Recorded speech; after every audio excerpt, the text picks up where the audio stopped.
Hey folks, it's Patrick, and I'm here with a quick book reflection of Leaving to Learn, a quick screencast. So, book review. Sure, check it out. Here it is, Leaving to Learn. Yeah, great. So, Leaving to Learn by Elliot Washer and Charles Moszkowski is informative, passionately written book. It's aimed at educators, school administrators, education policymakers. We're looking at trying to solve the dropout crisis here, right? And also for students who are in school, what about the relevance of, or the relevancy of education? Because a lot of students are in school, but it's like, what am I doing here? What's the relevance of school? So the proposed solution is we should reinvent, reimagine schools as collaborative, innovative centers where students are given supportive contexts that connect them to authentic project-based learning in the real world, off campus with industry partners and not mentos, let's say mentors. Yeah. Um, but get them out of the classroom.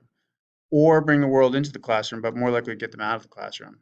Um, Bottom line, the authors are promoting big picture learning schools. Um, that's a cynical take on this, is that it felt like an advertisement for big picture learning. That's the negative.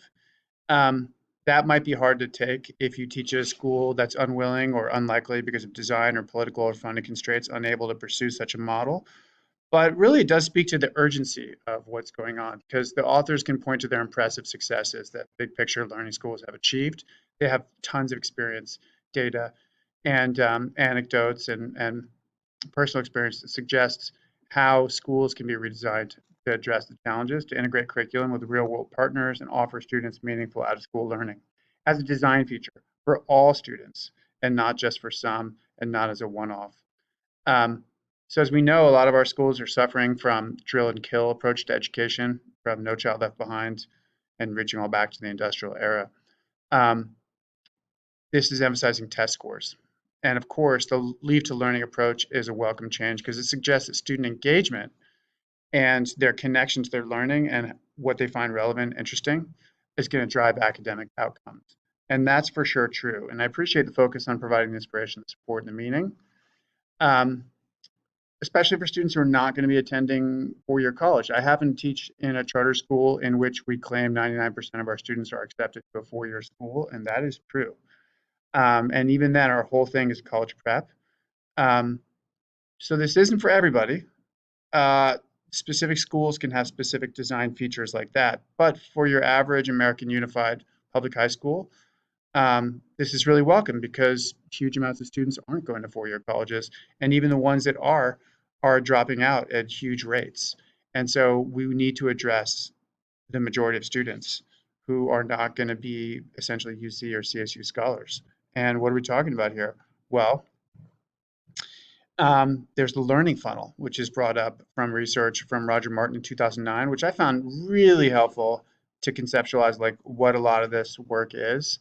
Um, and that's about how the learning process goes from mystery to heuristics to algorithm. And it sounds complicated and weird, but it makes perfect sense. Mystery is like, I don't know what's going on. How do we do this thing? How do you drive a car? How do you become a successful baseball pitcher? How does a master potter make beautiful pots and get those designs?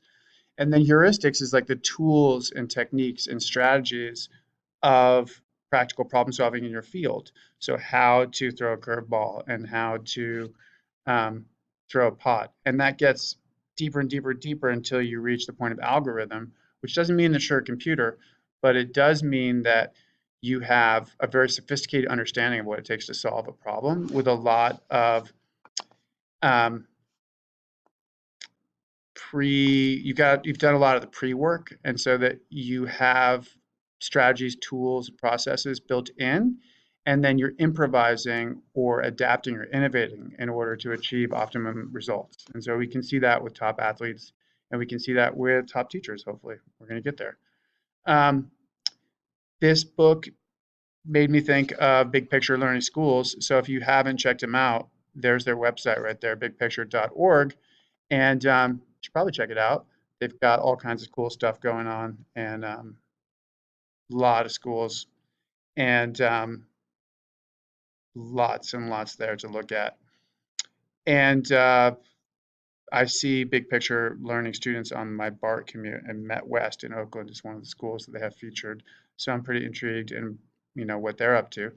I would like to find out more. Expeditions is what we offer here at Summit Public Schools. Not really leaving to learn by this book, um, but it's for 2 weeks, 4 times a year, so 8 weeks of the year. Students are going off campus to do internships or working on campus.